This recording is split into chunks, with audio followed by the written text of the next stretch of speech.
Football is our religion. The One Call Stadium is our church. Nigel Clough, the God we choose to believe in, and by name, I am your priest. Settle down, everyone. It's time for the Sunday sermon and FA Cup special.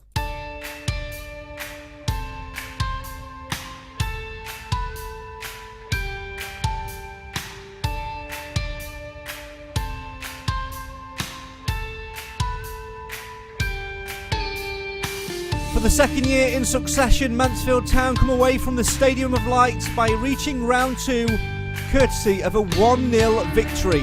This time, Rhys Oates, the man on fire and on the score sheet inside the opening 6 minutes, scoring in front of a loud and proud Mansfield Town following faithful. It was a victory and a performance which had been coming for weeks from Nigel Clough's men, celebrating the year anniversary of him signing on the dotted line. And as the Stags get themselves into the hat for round 2, we're asking, as Nigel Clough moves into year 2 of his tenure, where will this victory take us?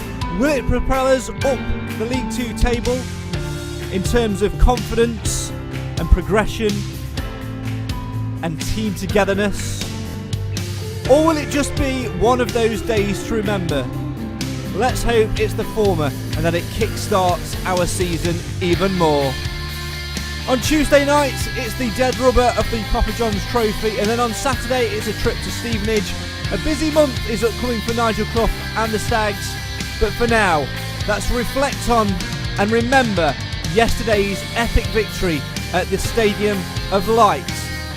The Stadium of Noise and the Stadium of Pride from a Mansfield Town perspective. This is the Sunday Sermon, the show for the fans, by the fans. Why? Because Mansfield always matters. Get involved and have your say in the live feed right now as Mansfield Town get themselves in the hat for round 2 of the Emirates FA Cup.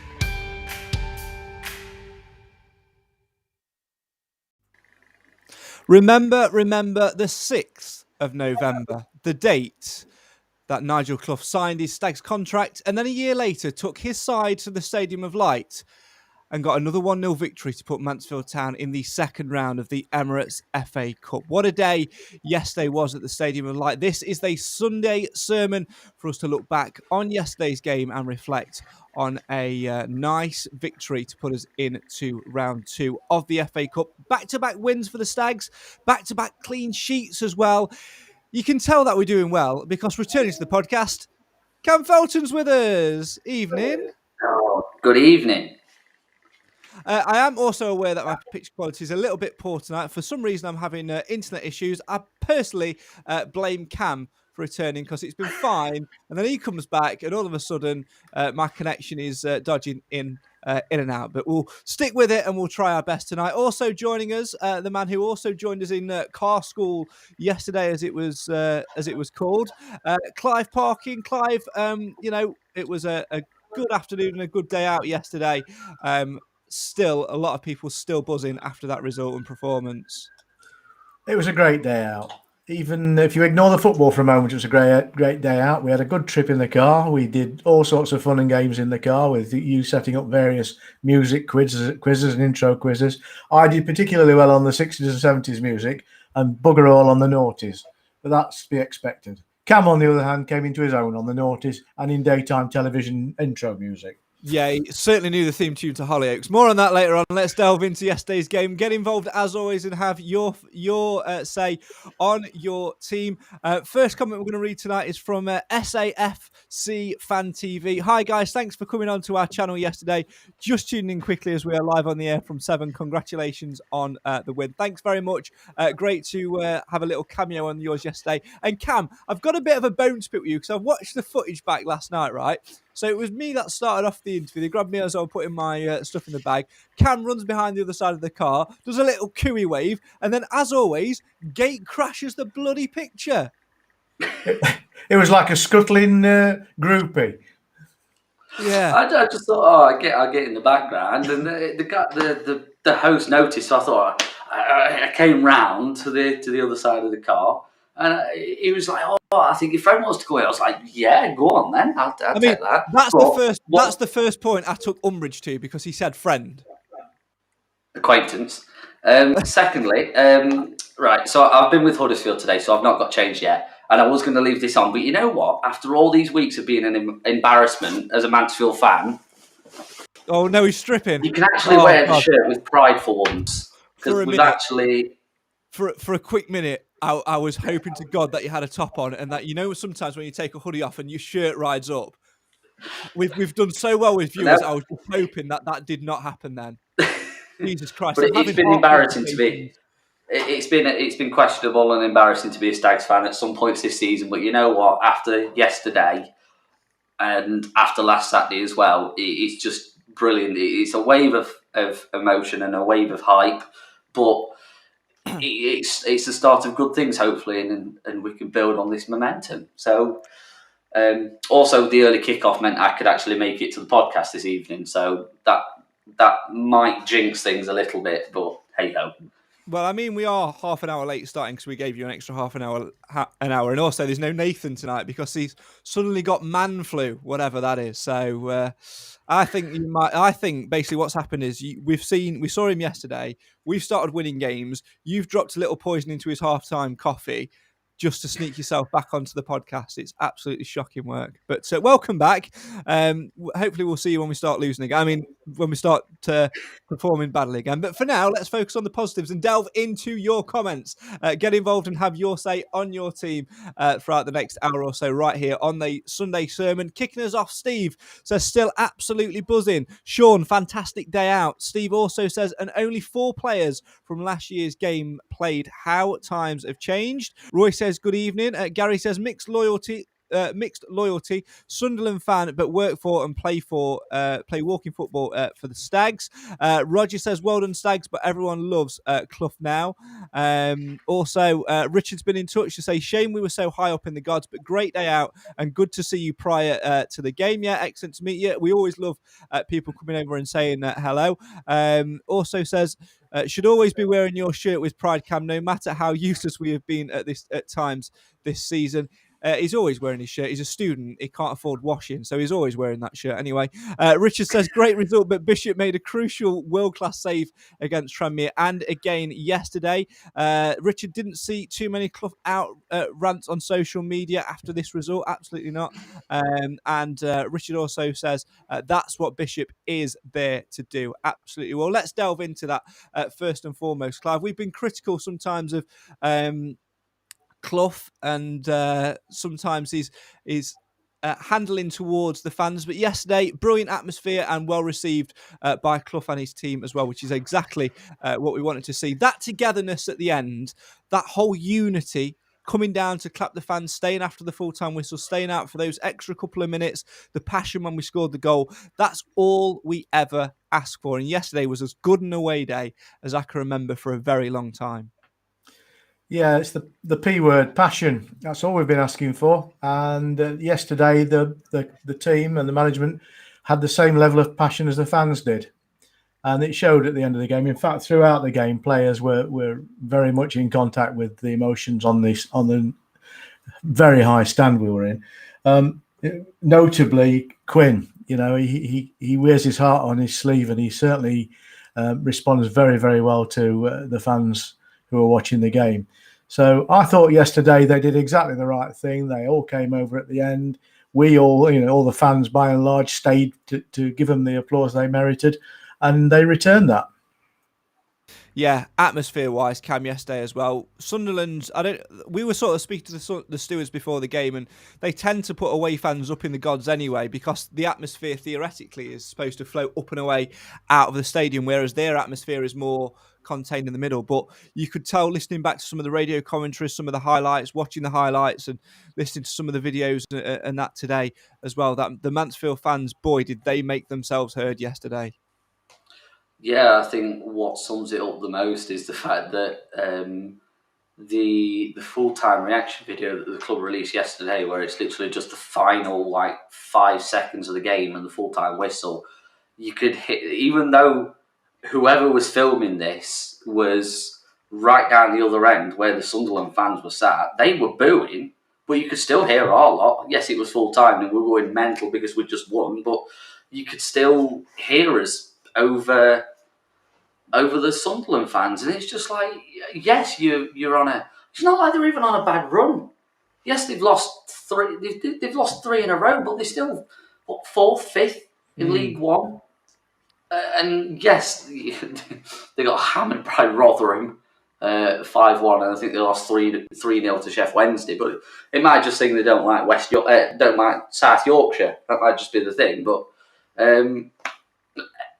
I think it's a bit unjust, the amount of fans not turning up, because if that had been at the one call, you'd have still had 3,500, 4,000 there, and in the context of everything, that's not a bad attendance for us considering the size of our ground. But it's so strange when you get to go to those grounds and it's just empty. Because I suppose it gave us that platform to be like, oh, let's go and out-sing them, because if they're not going to turn up, it's like we saw before the game. Obviously, the way that they were selling their tickets, there was only 4 or 5 blocks on that side being sold. It was like, oh, right. So we could tell that they're not bothered at all. So us as fans have gone in with the mentality is make as much racket as possible, make it as hostile and intimidating as possible, and see if the players react to it. And to be fair, they did. From the first whistle, just that pressing and the high energy and the high tempo, you could tell that the players were really going off the atmosphere, and it was that extra 10% that they needed to get over the line. And you could see it in the last 20 minutes, for example, when we were absolutely out on our arses. And we were the players just kept going and going and going because the crowd were just going.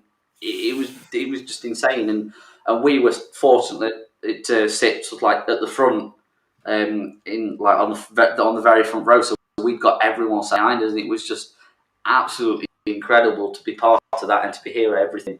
And after so much negativity this season, it's just finally good to something positive and not too many negative comments, and it's just nice to be able to go and actually enjoy a game of football. Yeah, it was. And I think, you made a good point there about pressing from the front. And I think early doors, obviously we got the early goal, which obviously helped the atmosphere, Clive. But one thing for me is the whole thing around, if we start well and the fans react to that, then that's a positive for me. It bounces off each other. If we're seeing the commitment early doors from the fans, then, the players know that the commitment is there and that they drive it up an extra 5-10%. And that's, exactly what we asked for again. Yeah, I mean, the fans couldn't have given much more support than they did. And at the end of the day, the players get what they give. If they give it out, then they'll get it back in spades. And I think yesterday it all clicked, it all worked. And the early goal was a real bonus. I'm always worried about early goals where Stags are concerned, because we've then got 80-odd minutes to survive. And we did it very, very well. And I think the win was really well earned. I don't think anybody would argue with that. Just going back to the attendance for a second, which hasn't been published, it's difficult to know how many people are in the stadium because it's a big stadium and I'm not used to seeing big stadiums. It looked completely empty apart from the main opposite camera blocks on the side which they were occupying, and the top tier above the oxygen level where we were. But I think probably about 4,000 of their lot. So nobody gets big gates in the first round of the FA Cup anyway, do they? No matter who they are. So I think Ipswich was 8,000 yesterday. And that would be the biggest gate, I would have thought. Yeah, it certainly was. I think again, Sunderland's a place where we were desperate almost to go last season. Didn't manage to get that opportunity. And I think that's why a lot of fans would have flocked there yesterday, regardless of a potential result. Just to go and experience it, to tick off that new ground, and then to win in the way we did, made it all that extra bit special.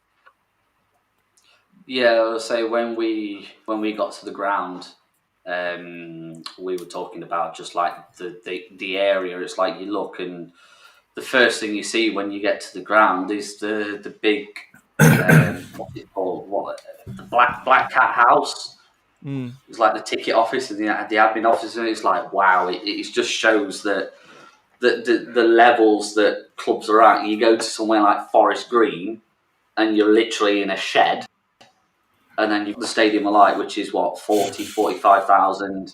Nothing's in the stadium, everything's in external buildings, and it's all nice and shiny. It's just, it doesn't happen often. Sunderland shouldn't be where they are. They shouldn't at all be where they are. But they are. And you've got to try and enjoy it, because usually that would be a third round tie. Like we were saying when we spoke to the Sunderland guys, it was like, it feels like a third round tie because you get to go to this massive stadium. But you think it's not. It's a first round tie. We're automatically going to play against this level. So it does bring it back down to earth a little bit, because it is just the first round. But it was going to be a big game no matter what. Like, if we'd have got hammered, we'd have still taken over 1,000, because it's Sunderland. It's a big game. It's just one of them things, really, isn't it?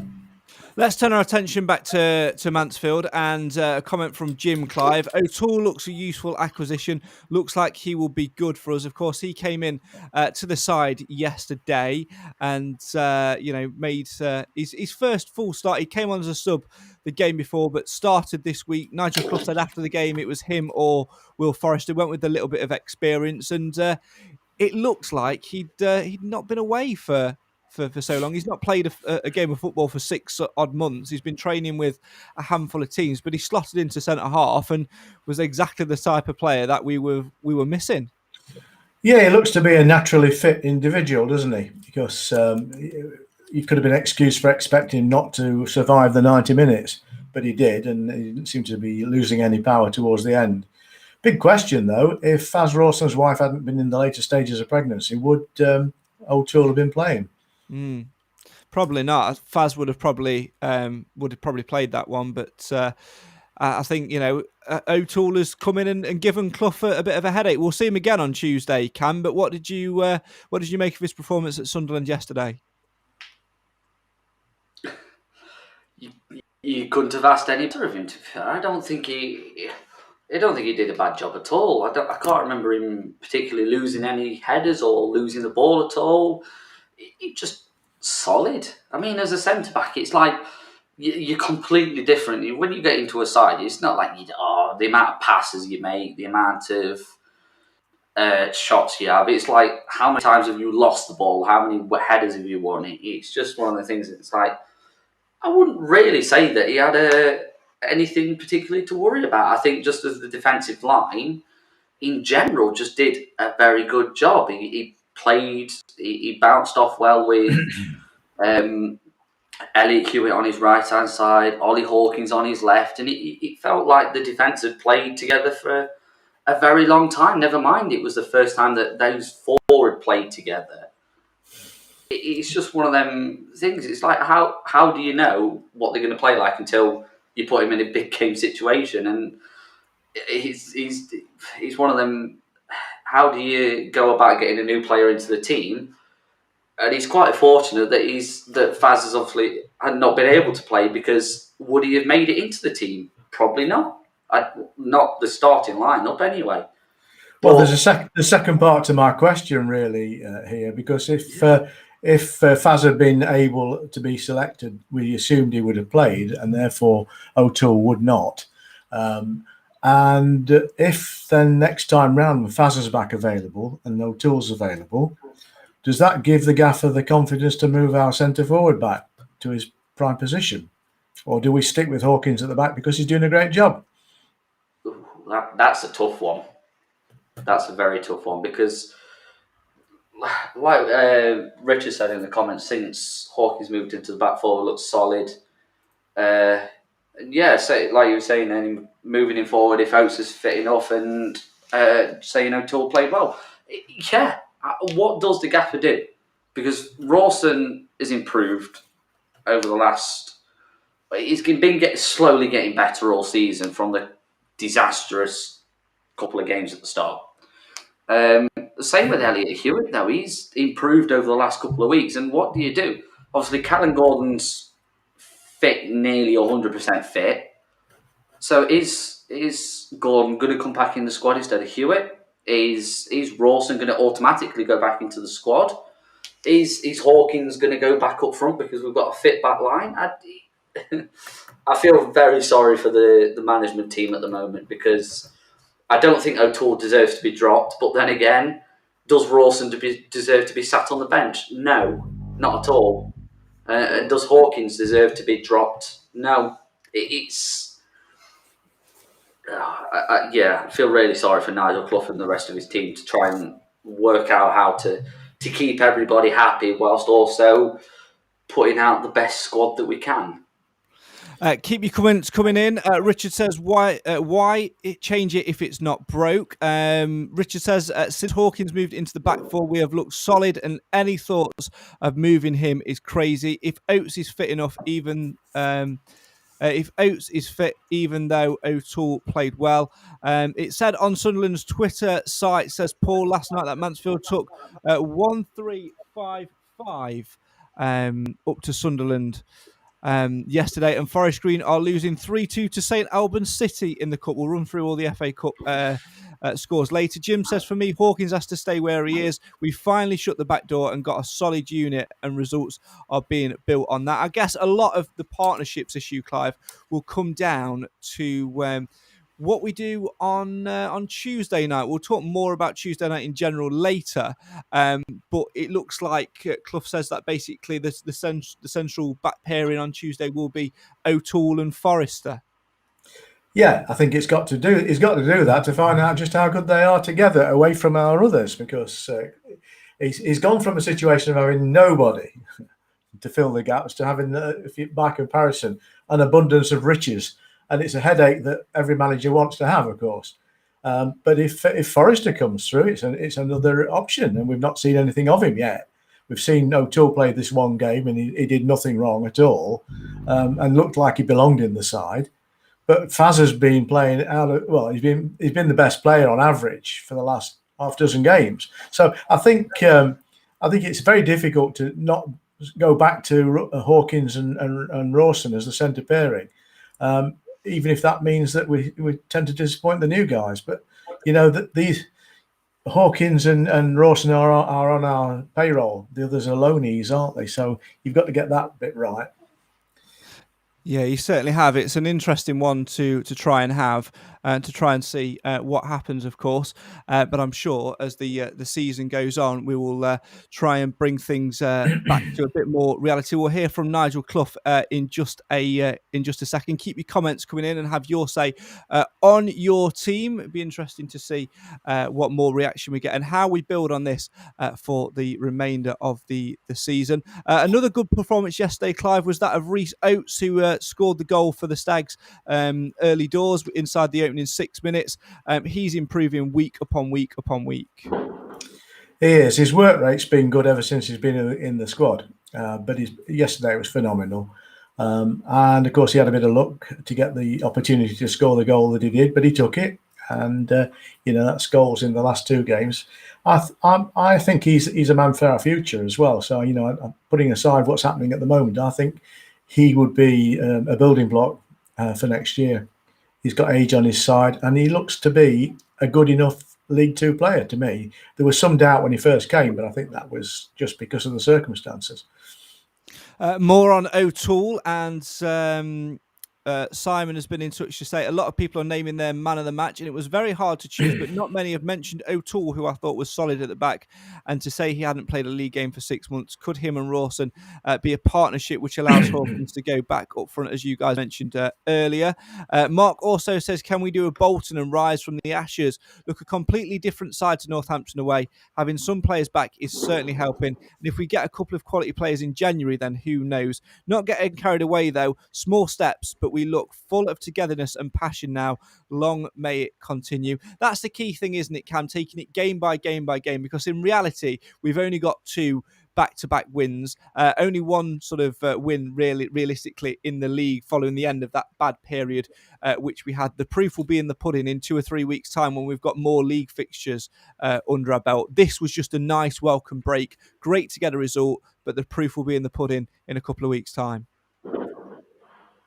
Yeah, it is. But you also look back at last season. We used this as a springboard to start turning around. Yes, it was very coincided with the whole new manager bounce thing. Obviously, Clough coming in, and we then go and win a couple of games. But it was this game that really spurred it on this time last season. So a completely different situation compared to last season, though. That's the thing. We had a lot of the pressure was going on us, obviously, going into the game against Sunderland. We got a result that we didn't expect, and then we managed to turn it around. But there wasn't as much pressure last season compared to this. Obviously, last season, Clough was new to the job. He was just getting into it. It's not like he's treading on thin ice because he knows that his job's at risk, whereas compared to this season, we could only be a loss away from him losing his job. You never know because of the situation that we're in. Yes, we've started to slowly turn things around. Obviously, picking up 3 points last weekend and then a very good performance yesterday and getting our place in round 2. But there's still a long way to go and there's still a lot of work to be done. So, yeah, like you said, we'll see in a couple of games' time, but we can just use this as momentum, and I don't think we'll miraculously turn it around before Christmas. It might be very much just like gradually building as the season goes on, but like last season, use it as a springboard, see where we are in a couple of games. I don't think we can tell too much just from the last 2 games, but it's a starting block, and we've just got to keep the momentum, keep silly mistakes, keep the sloppiness out of the play, and we'll just see where we are in a couple of games' time. More of your comments to come, more chat about Sunderland as well. Plus, we'll turn our attention to the Papa John's Trophy on Tuesday night and have a look at the players who will be playing in that one and the opportunity for them to get minutes under the belt and put themselves into Nigel Clough's frame of thinking. But first, let's get a final bit of reaction from the Stags camp from yesterday as we hear from Stags boss Nigel Clough, who after the game spoke to I Follow Stags. Yeah, it was a wonderful performance. I think the organisation and the shape of the team restricted a very good side to just a handful of opportunities, and I thought we created, especially in the first half, a similar number ourselves. So very, very difficult team to pick today in terms of the personnel mostly, and also the formation. And we ummed and ahed right until sort of lunchtime today. We were trying to get Danny Johnson in the team as well, but in a 4-5-1 you just need Rhys Oates' energy and everything up top, which meant Danny missed out. And obviously losing Faz Rawson, JJ stepped in and was magnificent. When you come and you get an early goal, it's when we watched a bit of Southampton Villa last night. I think Southampton scored after 2 minutes and then defended very well for the rest of it, and a couple of scares. But you're always going to have a few scares in over that period of time. But if you're organised enough, and I thought we were enough of a threat on the break, especially first half, to have got a second one. 1-0 is an absolutely lovely score away from home. 2's better. And I thought we had a couple of opportunities to get that second goal in the first half. 2 clean sheets on the spin, a couple of victories. Brilliant for confidence. And we can't go. The supporters today were absolutely incredible. We heard them from the first minute until obviously 5-10 minutes after the game. And you know when you're up against it and you're on your knees, that keeps you going as a player and it spurs you on. So absolutely brilliant for them today. We've got a clear week barring the Newcastle game in the FL Trophy, so we've got a clear week to recover, and then 3 in the week after that. So busy time coming up. But it's lovely we've got through. Hopefully earned a few quid and we're in the hat. We weren't technically in charge a year ago. We were sitting up there in the stand watching, but we felt the pride when we played nicked a 1-0 last year. And in some ways I thought it was a better performance today. I'm not saying because we've been here a year, but I thought Sunderland have developed and progressed a lot in that 12 months as well. And I thought we probably had to be a bit better today. It must have been. They sounded a lot more than that. And none of them had left before the end. And it just shows, I think, hopefully the bond that's growing. I think that's always been there, even with the defeats between the supporters and the players. Barring Northampton, where we were rubbish, we let them down. I don't think we've done that too many times, even in the defeats this season. Stags boss Nigel Clough speaking to I Follow Stags. Apologies if you heard if the stream dropped out at the start of Mr. Clough's interview there. Obviously, we're having a little bit of issues with my connection at the start, so did a bit of tinkering during that, and hopefully, touch wood, we should all be a little bit better now. Although many will say that with it being a full connection, you can see my face more, so perhaps I should plug the old cable back in so it all goes fuzzy. Do you know what I say to those people? Shocking, that's shocking. I hope that played as well. Did you hear? Cam's laughing. I heard it. There you go. More on that later on, but first, duty bound to give this a shout out. Of course, the Stags back in league action next Saturday as they head for Stevenage in Sky Bet League 2. You can travel with the Stags Supporters Association, who have had a second coach to take fans to the game. It's £15 if you're an Amber member, £20 if you're a Blue member, £25 if you're a non-member. To book your space on the coach, it's 07967 689 597. That's call 07967 689 597. Departure time from the One Call Stadium is at 10 a.m. The reference to those clips, by the way, which I played there, Cam, would you like to explain a little bit more on that? So this morning I was travelling to Huddersfield for my placement through uni, and I just watch the highlights from the game from the day before, because the highlights and the actual goal clips usually go on at about 12 o'clock on a Sunday. So I'm on the train when these videos go up, but I had to get an earlier train today because we had an earlier kickoff, and because I couldn't do that, I thought, you know what, I'm just going to search Sunderland versus Mansfield and just see what comes up. So obviously the Sunderland Fan TV, that came up. So I watched that. I watched it last night, but I watched their match preview to see what they were saying before the game as well. And then I found a watch along, and I was just skipping through the bits where it was like the important bits. So when we scored, he was like moaning and this, that, and the other. And then at the full time, it was just so funny because he's listening to like their iFollow or their radio coverage. Obviously, you can't broadcast it, so he was just listening to himself as like a watch along. And then people were talking about the game in the comments. And just when the full time whistle went, it was just like Mansfield have won it. Mansfield have beaten us again for the second time in a year. 1-0. Lee Johnson, you're a disgrace. Shocking. Oh, it's brilliant. I think this bit's my favourite bit. What an absolute embarrassment. 20th in League 2.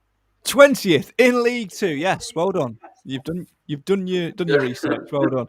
Oh dear me, that did actually slightly annoy me yesterday. I mean, you know, I guess national media wise, it's an easy story to pick up on, Clive, because you know we are in League 2. Our league position isn't great, and we've said that there are various reasons for it.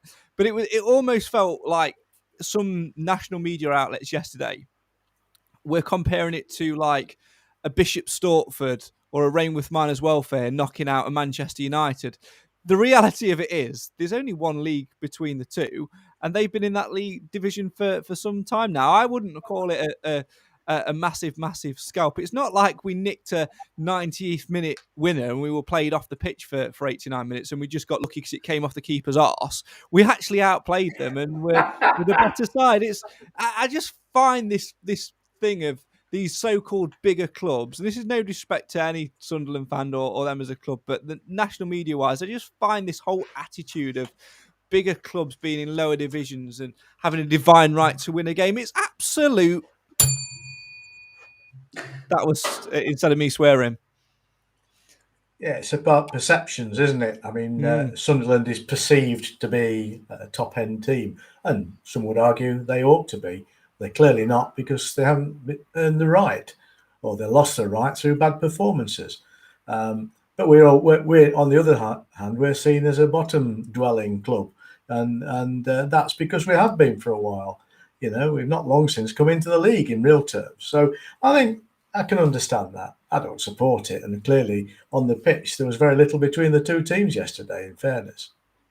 Yeah, absolutely. Let's go back to some more of your comments. And if you've got anything else to say, drop it in the comments in the live feed right now. If you listen to the audio version of this, if you're on your way to work or out for a run or wherever you choose to listen to the audio version of this and you want to come and join us for the live experience, we are on every Sunday, usually at 6 o'clock on the Sunday sermon, but Cam decided he wanted to join us and couldn't make 6 o'clock, so we pushed it back to 6:30 tonight.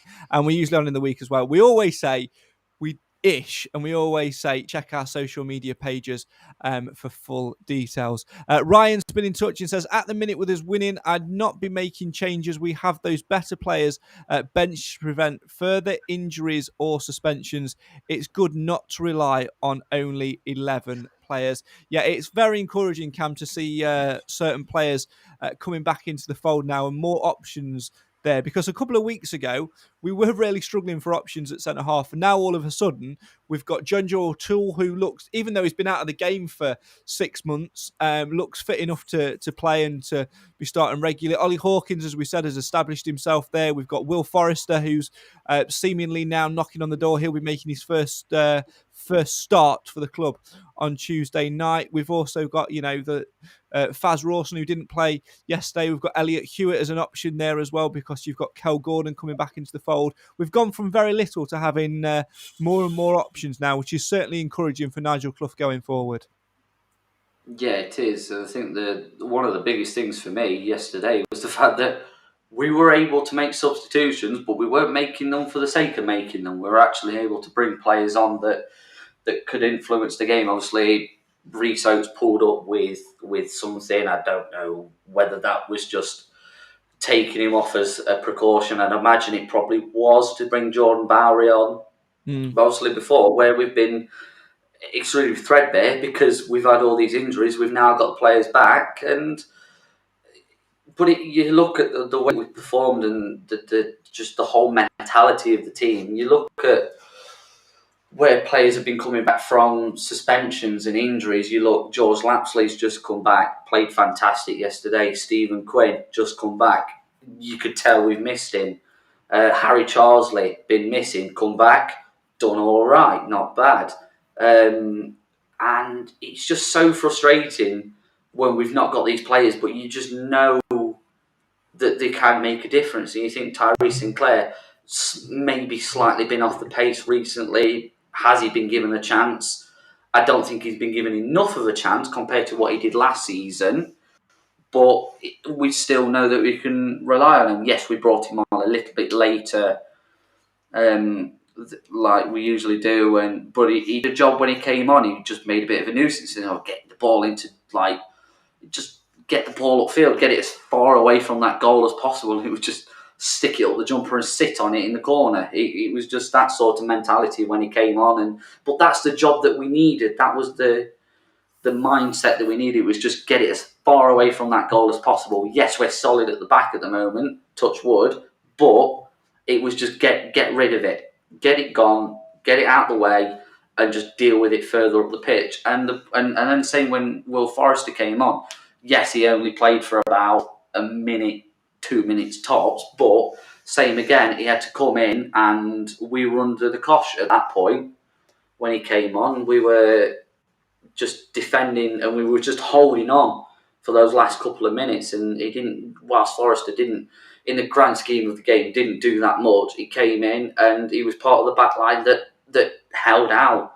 And I think we played on like 6 or 7 players across the back for the last 5 minutes. It was nuts to watch, but it was just like, you just know that these players, yes, they've like obviously O'Toole's only just come in and Forrester's made his first few minutes, but everyone's got that common goal, and it was just to win that game and just having the right mentality to go in and just be like, you know what, we're just going to see this game out, we're going to cause a cup set, and we're going to get his name into round 2. And even like a full-time whistle, Tyree Sinclair had only been on the pitch for less than 10 minutes, but he was getting it full on good when it went full-time whistle went.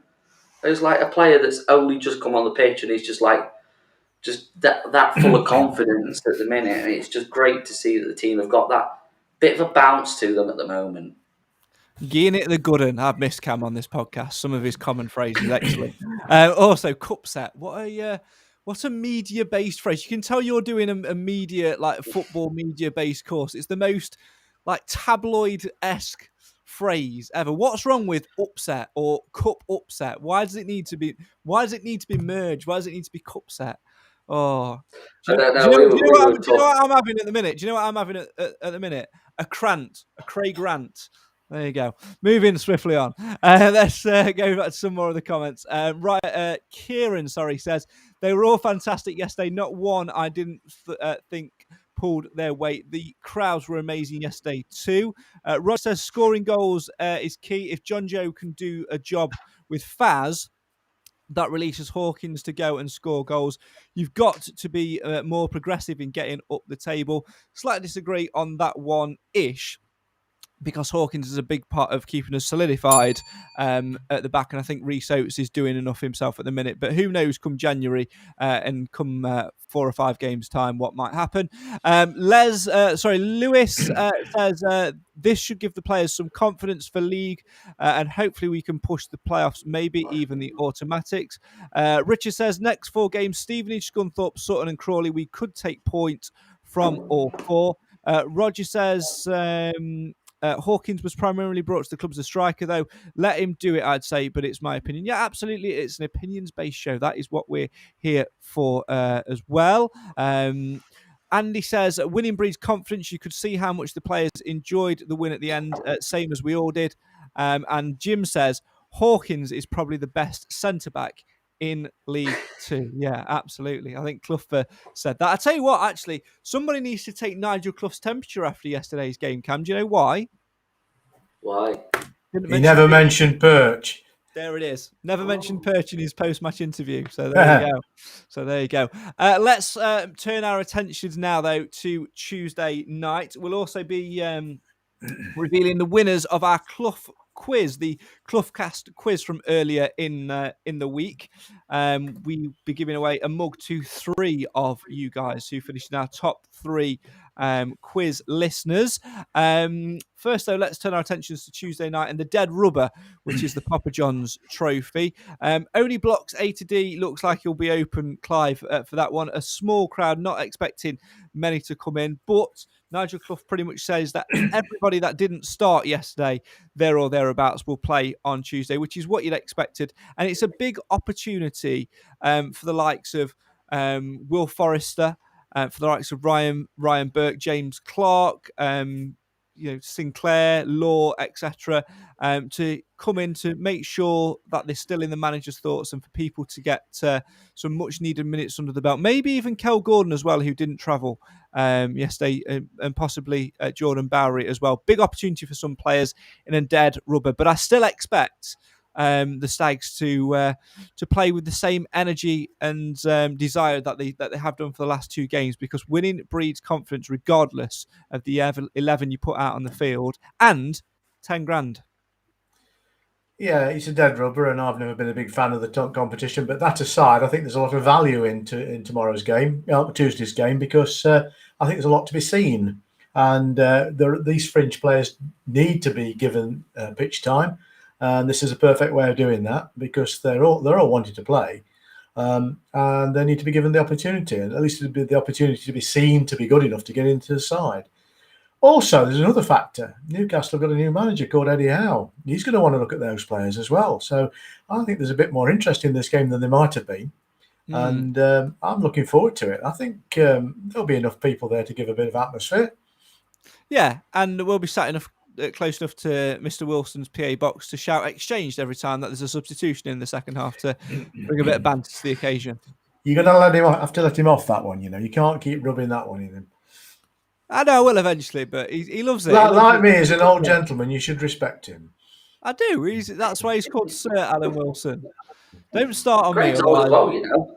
Whoa! Don't you start coming back on here and start giving it some. Just because we've won a couple of games, you've decided to creep back from under the woodwork and use Sky Plus to watch Hollyoaks and not watch it live.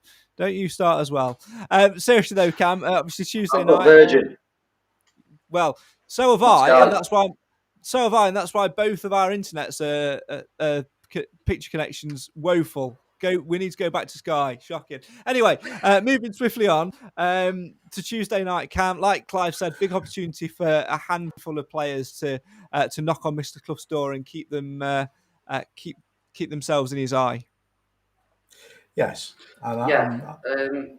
Is it my turn? Or is it the Ginger Whinger? I said, which one's that? I said, like Clive said, Cam. So it's my fault. Old ears. Sorry. Old hearing, yeah, I know. I'm still injured from. Can I just say I'm still injured from yesterday when we were in the car park at the Stadium of Light after the game, and that camera crew started to interview you. Cam clocked them. He clambered over me to get out of the car. I've still got bruises on my chest. Put a camera in front of me. He goes all doolally. Anyway, carry on. Too right. Did you do that? Did you do that, Cam? Shocking. No, of course I didn't. Maybe, but yeah, it's an interesting one because it's a dead rubber, but we've got players coming back into contention for first team places, and we've got players that we still need to really see. Yes, O'Toole played fantastically yesterday, but it's the first time we've seen him properly. Same with Forrester, saw him brief cameo appearance, but we need to see him properly. Cal Gordon obviously didn't travel with the team at all, did he? No, it wasn't in the squad.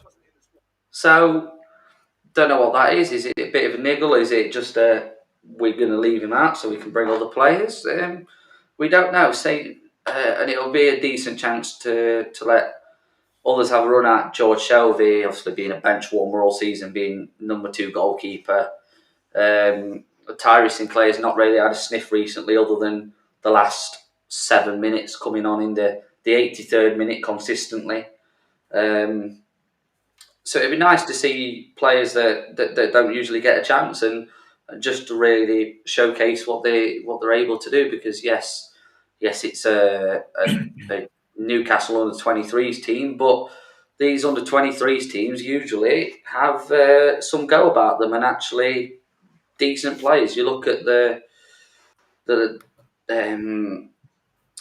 Papa John's Trophy from last season when we got hammered by Man City. Just a perfect example. It's like you never know. They could be the next world beaters in that squad. So you get a chance to watch them play, and it's just an excuse to go to the football, really. Yes, it's a dead rubber, but why not? It's a perfect opportunity to go and see sort of like the younger players get their chance to play. You'd imagine that Jason Law will play, then maybe a couple of the youth team lads will play as well. Obviously, the youth team doing quite well at the moment. Got through the FA Cup clash on Thursday night, so a couple of them might play. You never know. So it's always worth going to these games. Yeah, on that, one name that I'm particularly looking forward to potentially seeing, Clive, is James Gale. We mentioned him a few weeks or so ago when he first signed. He signed from a non-league side, didn't he? And certainly impressed. He's been on the bench a couple of times for the first team. He was on the bench again, the other week.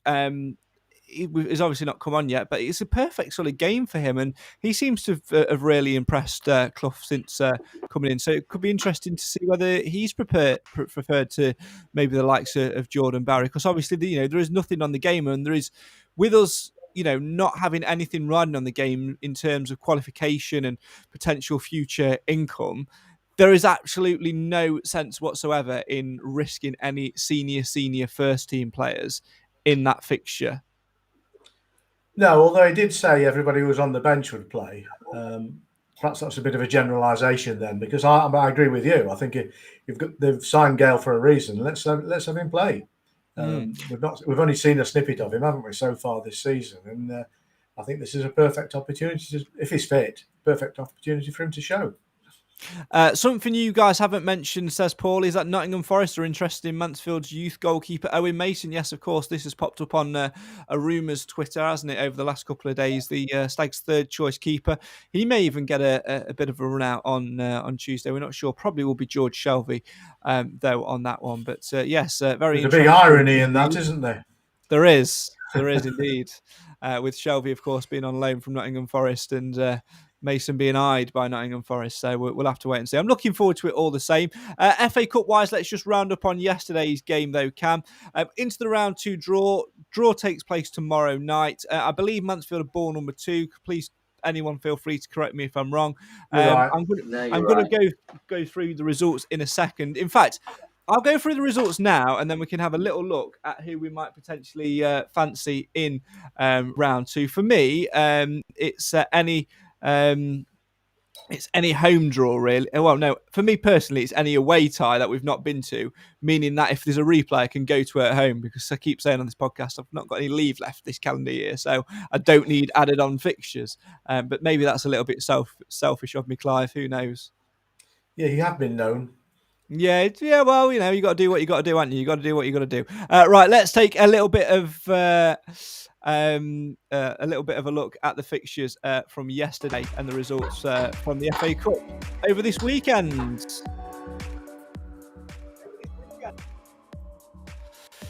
On Friday night, it was Colchester United who progressed over non-league side AFC Sudbury, winning by 4-0. Same scoreline between Banbury United and Barrow yesterday. The League 2 side, Barrow, with the 4 goals.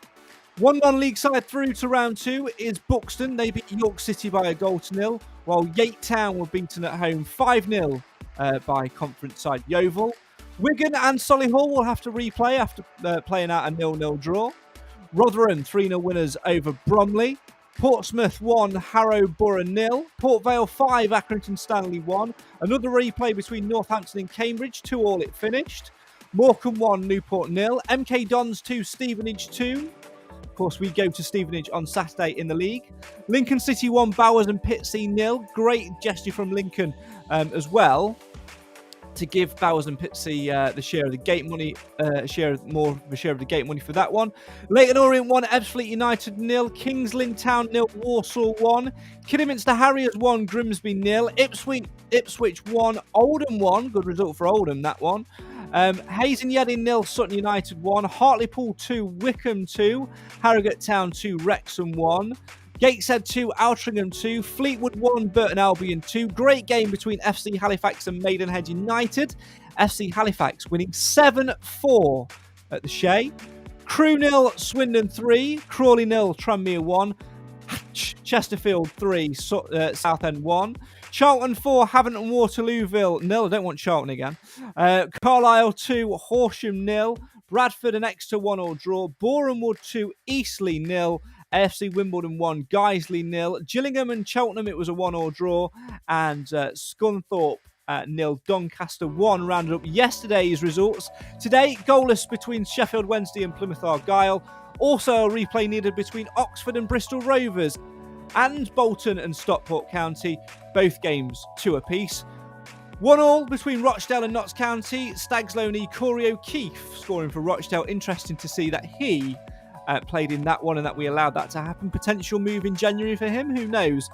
Shrewsbury 5, Stratford 1 at Stratford. And finally, St Albans City 3, Forest Green Rovers 2. Plenty of cup upsets, or in media speak, cup sets. Some good score lines there. Who do you fancy in round 2 then, Cam? Who are you wanting to see the Stags draw out? Someone from the non-league at home, or I agree with Richard in the comments, Rotherham Wednesday or Doncaster, because for the same reasons, I can walk to Hillsborough, literally can walk. Yeah, that tends to happen when you learn when you're younger. You can put one foot in front of the other. Rotherham's another one. I can just get on the tram straight outside my house, and then Doncaster, less than 20 minutes on the train. So yeah, any non-league at home or one of those 3 away, I'll take that happily. What about you, Clive? Who would you go for? Anybody but Carlisle and Plymouth away. There we go. I think I'll take that. Are you wanting a home tie or away tie, or are you not bothered? Not bothered. I enjoy away days. So, I mean, the idea of playing at home is good. Say that again, Clive. Sorry. Say that again, Clive. What you were saying. I enjoy away games because they're more of an event for me, and I enjoy the whole package. But I'm probably with Clough in terms of for progress. It'd be much nicer to get a home tie against somebody, and if we're going to get a home tie, let's get it against a minnow. Yeah, absolutely. Like Richard says, Rotherham Wednesday, Doncaster away, anyone like that. Roger would like St Albans at home. And talking the goalkeeper situation, Jim says Forest can have Steck if they want a keeper. So there you go. We'll turn our attention to yesterday's man of the match in just a minute. But first, I'm going to reveal the winners of the Clough Cast quiz, which we sat over the last couple of days or so. I'm going to test Cam on a few of these questions as well as Evelyn wakes up. Hi, Evelyn. Uncle Craig is here. Don't worry. Please be sick on Cam again. It's great. It's great. She's asleep. She's just coughing. Oh dear. Well, please wake up and be sick all over your dad. Anyway, we asked you 12 questions about about Nigel Clough's first year in charge of the Stags. I'm going to pick a couple of questions out for Cam to see if he can answer, and then I'll reveal the winners. Cam, pick a number between 1 and 12. 12. 3 players have missed penalties this season. Name them for 1 point apiece. Johnson, Hawkins, and Bowery. 3 from 3 so far. Pick a number between 1 and 11. 11. What is the name of Clough's dog? You're picking the easy questions. Oh, Bobby. Correct. Pick a number between 1 and 10. I'm trying to get a hard question for him. 10. Why are you just going down? Why are you just going down in that order? All right. Champs Gear, CHAMPSJEER is an anagram of which of Clough's squad? Repeat that for me, please. Champs Gear, CHAMPSJEER.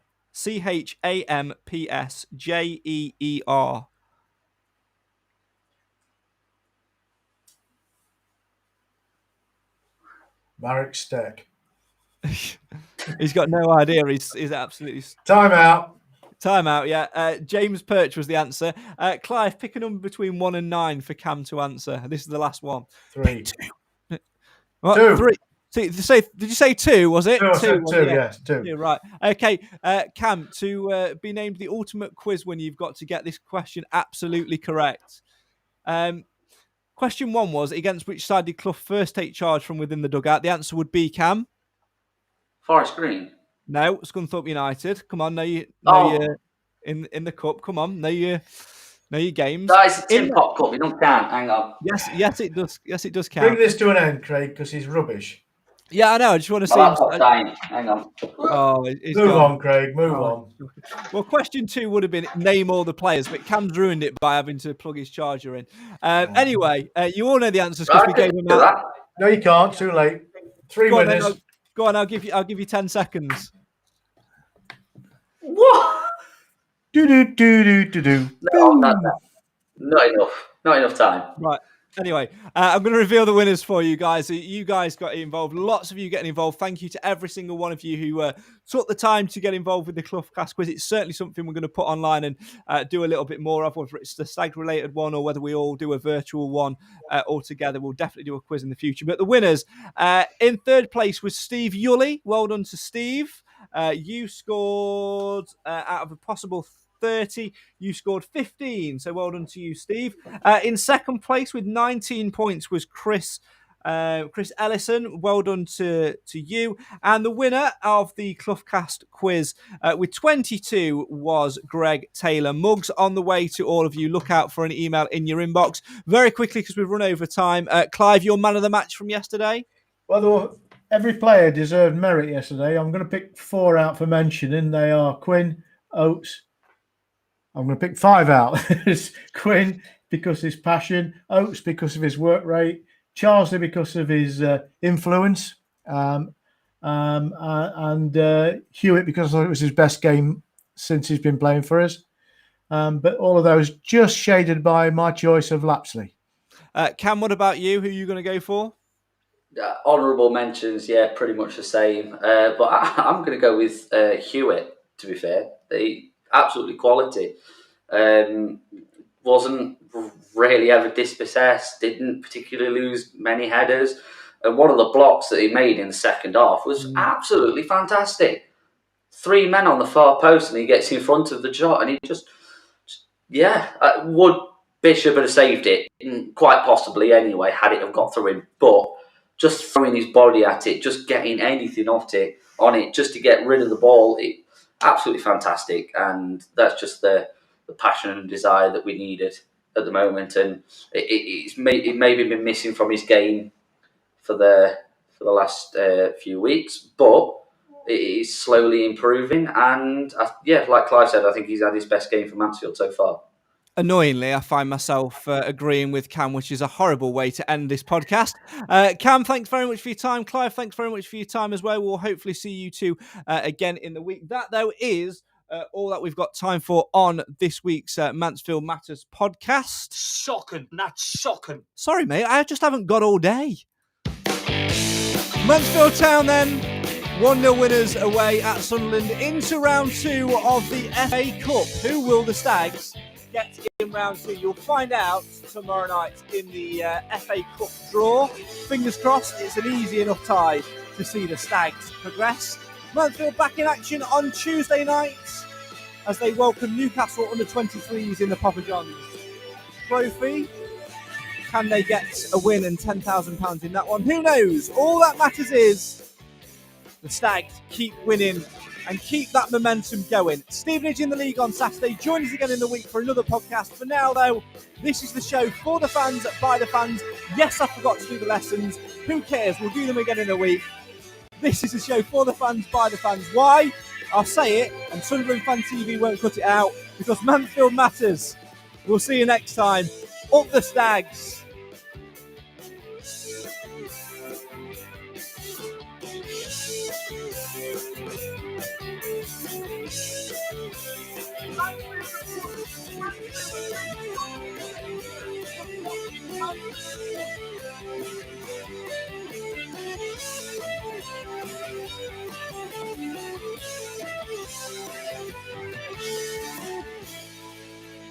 Mansfield have won. It does happen sometimes, you know.